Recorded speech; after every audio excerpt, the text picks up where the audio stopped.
For a very long time, people wanted to find an alternative to Photoshop. The reason is simple, that's quite an expensive product, and it's also a subscription. As a result, you need to pay for it yearly, which doesn't make it affordable. Which is why it makes a lot of sense to try out and use free alternatives to Photoshop. Photopea is one of the latest solutions alongside GIMP, for example, that make it easy for you to customize images and work on them any way you see fit. It's a very interesting tool, and it has a vast range of benefits, as you will notice later in this video. Hi guys, today I will review Photopea.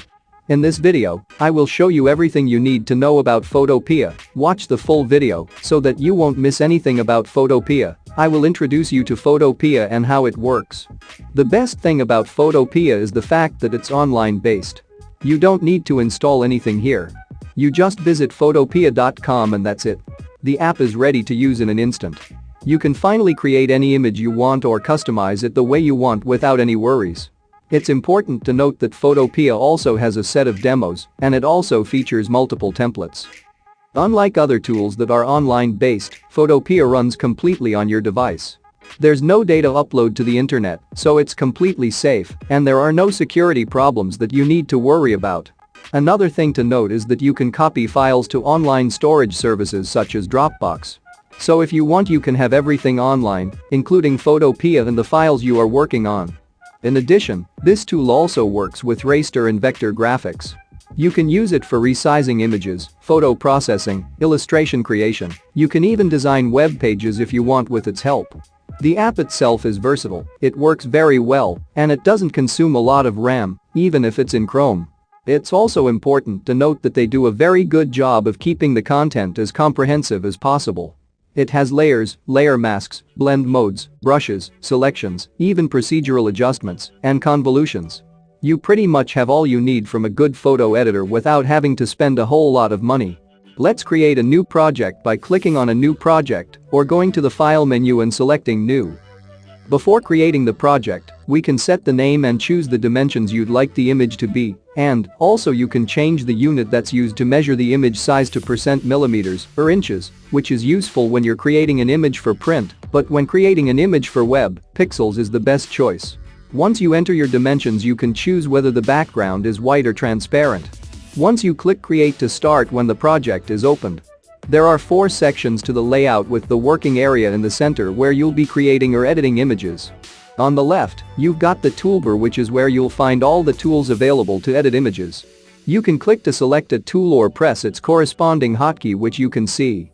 If you hover over the tool for a second, like M for the rectangle select tool, or V for the move tool, and on the top, we've got the menu bar where you can save and load projects and other things, like adjusting canvas, size, rotation and more. There you have a second menu that handles various properties for whatever tool you currently have selected. When you select a different tool on the right side of the screen, you've got the sidebar where you can create layers, access the history, and handle swatches at the top of each of these sections. There are these little arrows that you can click on to expand or contract a section. When expanded, you can see all the options available on this panel, or you could minimize both of them so that you've got more room in the working area. If you want to add an image to the project, you can go to File and choose Open in Place and choose the image you'd like to use, or you can load an image from a URL. If you choose to load from a URL, just enter the URL and then select the current project. To add an image to a project, you have to just drag and drop it onto the canvas, which creates a new smart object.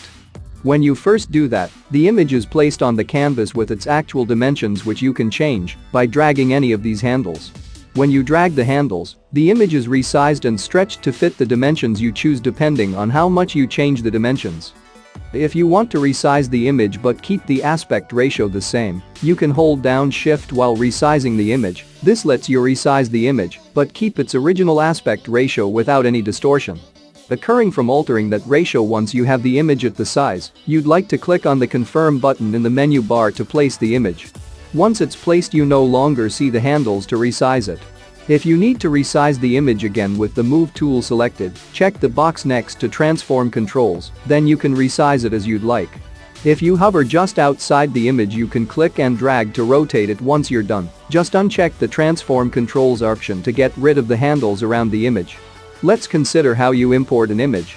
Now you can add layers and duplicate or flatten them, as well as execute other functions such as rasterizing or creating intelligent objects.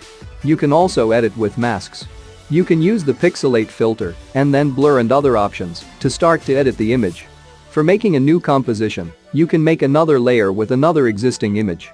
After adjusting it once more, you can try more tools. You can also use the curve settings from the image and settings menu to modify the glasses once more. You can explore the layer tools.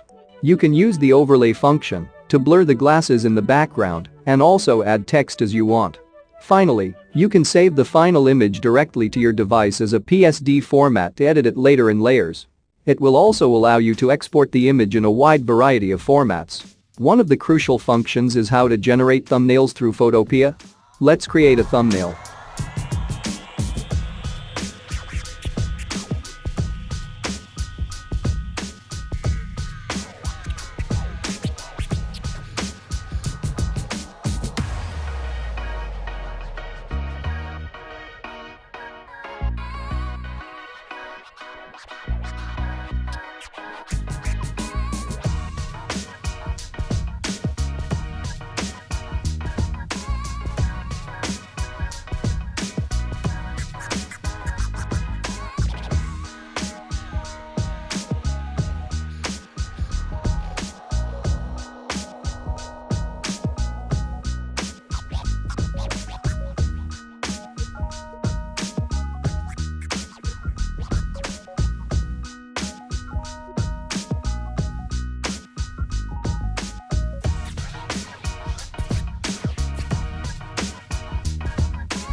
What we do here is go back.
If you haven't subscribed to our channel, please subscribe for more updates.